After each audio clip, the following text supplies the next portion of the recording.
You hatch from an egg somewhere in a river in the Kanto region. Congratulations, you're a Magikarp, one of the weakest Pokémon in existence. Around you, a cluster of siblings crack through their shells and tumble into the current, and the river immediately takes them. The water pulls you sideways too, so you thrash against it with your tail, which does almost nothing useful. Your only move is Splash, a move with no power, no effect, and no purpose beyond flapping around in the water, which is more or less what you're already doing anyway. A Pidgey drops from the bank above and snatches one of your siblings clean off the surface, so you thrash harder and push yourself toward the riverbed, where the current is weaker. It works just enough to keep you from being swept away. You come up near a cluster of rocks close to the bank, and a larger Pokémon passes through the water just below you, with its body moving slow and wide. It circles once with its shadow crossing over you, then moves on. You're too small to be worth the effort. That's the first thing you learn about being a Magikarp. The only reason you're still alive is because you're not worth eating yet. You find a shallow pool off the main river where the current can't reach, caught behind a shelf of rock at the water's edge. Two other siblings end up there with you, pushed in by the same current that's been throwing you around since the moment you hatched. You press into the mud at the bottom and stay still. A Wingull lands on the rock above the pool and looks down at you for a long time. You splash at it. It stares. Then it flies away. You're still here. For now, that's enough. But the pool is small, and the river on the other side of that rock isn't going anywhere. You're a few weeks old now, and the pool is getting smaller every day, with the water level dropping a little more each time you check the edges. You need to eat, so you push your mouth into the mud at the bottom and pull in a mouthful of algae and silt. It works. Magikarp can filter almost anything through their gills and pull enough nutrition out of it to keep going, which is the one genuinely useful thing about being what you are. Most Pokémon need clean water and real food to survive. You just need whatever is down there in the mud. So you work your way along the bottom with your mouth dragging through the silt and your tail pushing you forward slowly.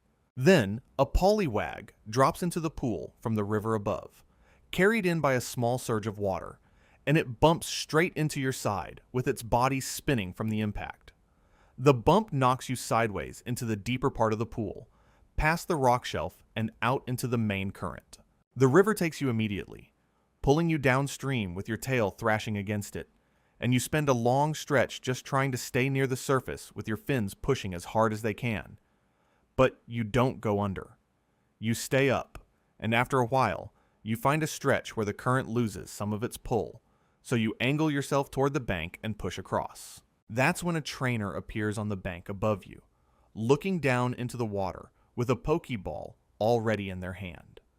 They watch you for a moment, with their eyes tracking your movement through the water.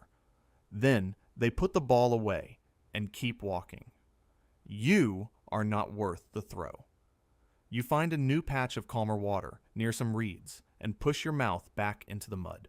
The river is bigger than the pool was, and something else lives out here.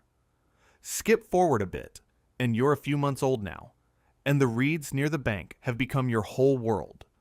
You've learned that the river moves differently depending on where you are in it.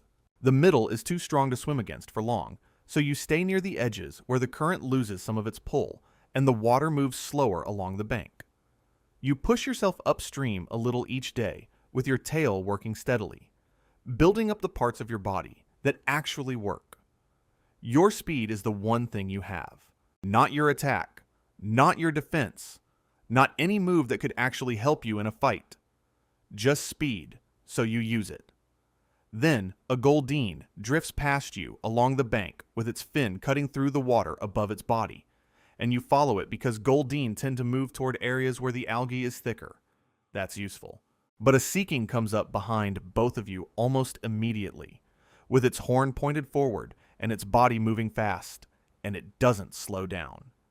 You need to get out of its path, so you cut hard toward the bank and push yourself into a gap between two rocks just wide enough for your body to fit through. The Seeking goes straight past with its body throwing you sideways from the force of it moving through the water. The Goldeen isn't as lucky and gets knocked clear out into the current. You stay between the rocks until the seeking moves on. Then you push back out and keep going upstream, sticking closer to the bank than before. A few days later, you find a wide, flat section of the riverbed covered in algae with no other Pokémon around it. You work your way across it slowly, with your mouth dragging along the bottom. This is the best situation you've been in since hatching. But you're bigger now than you were in that pool, and bigger means something out there is going to start reconsidering whether you're worth the effort. Several months have passed, and you're bigger now, which means the river treats you differently. Bigger Pokémon have started noticing you in a way they didn't before. A Tentacruel has moved into the stretch of river past the flat algae bed, drifting through the water with its tentacles spread wide behind its body. And the first time you see it, you need to get away fast. So you cut hard toward the bank and push yourself into the reeds with your tail driving you forward as fast as it can go. Magikarp aren't built for fighting, but that speed stat that does nothing useful in a battle turns out to be genuinely helpful when something is trying to eat you. You make it into the reeds before the Tentacruel gets close, and it drifts past with its tentacles dragging through the water just outside where you're hiding. You stay still until it moves far enough downstream, then push back out carefully. You find a new stretch of river further upstream where a thick bloom of algae covers the riverbed, and you spend several days working your way across it, with your mouth dragging along the bottom and your tail moving you forward in slow, steady pushes. No Tentacruel, no seeking, no Pidgey on the bank above. Just food and space. That's the best run you've had since hatching. Then, a trainer spots you from the bank and throws a Pokeball before you can get out of the way. The ball pulls you in and closes. Then, it opens again, almost immediately, and you drop back into the river. They checked your stats and put you back.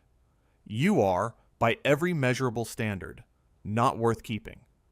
You sink back down to the algae bed and keep feeding. But the Tentacruel has been moving upstream, and the gap between you and it gets a little smaller every day. Roughly a year has passed, and the river has carried you further downstream into a section where the water gets deeper and wider than anything you've dealt with before. That's when you see your first Gyarados. It comes through the deep stretch of the river, like something that owns every part of it, with its body moving in long, slow waves, and its size making everything around it look small. You need to get out of its path immediately, so you drop down toward the riverbed and press yourself flat into the mud with your body as still as you can keep it. The Gyarados moves overhead with its shadow covering the riverbed below it, and you stay flat until it passes further upstream and the water around you stops moving from the force of it. When you come back up, you look at the space it left behind. Here's the thing about Gyarados that nobody tells you when you're a Magikarp. Every single one of them used to be exactly what you are right now.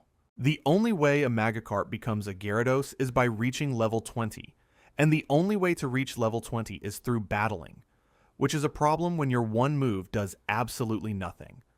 The other option is surviving long enough that the experience just builds up on its own, slowly, over a very long time. You've been doing that. You can actually see it in the way you move now, the way your body handles the current, better than it did a few months ago. A group of newly hatched Magikarp drifts past you from further upstream, getting thrown around by the current exactly the way you used to be. You move away from them before a Pidgey following the group from the bank above spots you too. You're closer to level 20 than you've ever been, but the Gyarados comes back through this stretch every few days, and it's getting harder to find somewhere flat enough to hide. Skip forward a bit, and you're roughly 2 years old now, and the river has pushed you all the way into a lake. The lake is bigger than anything you've been in before, with the water spreading out wide in every direction and no current pulling you around, so you can actually move where you want for the first time in your life. You need food, and the lake bed has more algae than the river did, so you work your way along the bottom with your mouth dragging through the silt and your tail pushing you forward in slow, steady passes. A slowpoke sits at the edge of the lake with its tail dangling into the water just above you. That tail is bait. Slowpokes sit like that on purpose, waiting for something to bite so they can feel the tug and snap around. You need to stay away from it, so you angle yourself deeper and push along the bottom until you're past it. Then you spot a barboach stirring up the mud further along the lake bed, with its body twisting back and forth and its whiskers dragging through the silt. And you follow behind it because barboach dig up everything buried in the mud, which means easy food for whoever's behind them. You follow it for a good stretch with your mouth picking up everything its movement pushes out of the ground. But then, a Gyarados that lives in the lake comes down toward the barboach, with its body moving fast and its mouth already open. And you need to get away from both of them immediately. So you turn hard toward the reeds along the shore and push yourself in as fast as your tail can carry you. The Gyarados takes the barboach and turns back into the deeper water. You stay in the reeds for a long time. When you finally come out, your body moves through the water differently than it did before. Heavier somehow. Like something inside it is building pressure and starting to push. You're roughly 3 years old now, and the pressure that's been building inside your body for weeks has gotten to the point where your scales pull away from your sides when you move. You are on the edge of evolving. One more real threat pushed through. One more close call survived, and your body will have enough to finally start the change. You can tell because Magikarp at this stage start moving differently, with their fins pulling at the water harder than usual, and their body sitting lower in the water, like it's getting ready to stretch into something much bigger. A trainer shows up at the lake with a fishing line that drops right in front of you, and you need to eat. So when the lure swings past your face, you bite it and get yanked straight up to the surface and out of the water. The trainer looks at you with their face dropping when they see what they've pulled up. But they still send out a Rattata to battle you anyway, because even a Magikarp gives experience points. And a Rattata with almost no health left is cheap to use. The Rattata uses Tackle and hits you hard enough to knock you sideways. You use Splash. Nothing happens. The Rattata uses Tackle again, and you slide back across the ground from the force of it. Then something inside your body starts to move. Your scales begin pulling apart along your sides, and your body starts stretching upward with your shape pushing out in every direction at once. A white light covers you completely. The trainer takes a step back with their eyes going wide. You are finally changing. Right there on the bank of the lake, after 3 years of being the most useless Pokémon in the river, the evolution is actually starting. The light covers your whole body, and your shape stretches upward with your sides pushing out wider and your back arching up toward the sky, and the trainer on the bank takes another step back with their mouth open. Then, the Rattata, still on the ground next to you and confused about what is happening, runs forward and throws itself into your side with one last tackle. It connects right along the middle of your body where your scales have pulled apart to let the new shape through, and that spot, which would have been nothing on a Magikarp and nothing on a Gyarados, is completely open right now because you are caught exactly halfway between the two. The hit lands in the gap and your body shudders from it, with your shape stuttering and the light starting to flicker. You try to push through it. Your body strains against the brake, with your back pressing upward and your sides pushing out, trying to hold the change together. But the damage from the tackle sits right in the middle of everything your body is trying to do. So the evolution stalls and then pulls back, and your shape drops back down with the light going out all at once. You land on the bank as a Magikarp, still a Magikarp. The trainer stares at you. The Rattata stares at you. You splash one final time, with your tail hitting the ground and your body doing the one move it has ever known, and then you stop moving. The trainer picks you up, looks at you for a moment, then throws you back into the lake. You go under and sink down through the water, past the reeds, past the algae on the lake bed, all the way down to the mud at the bottom.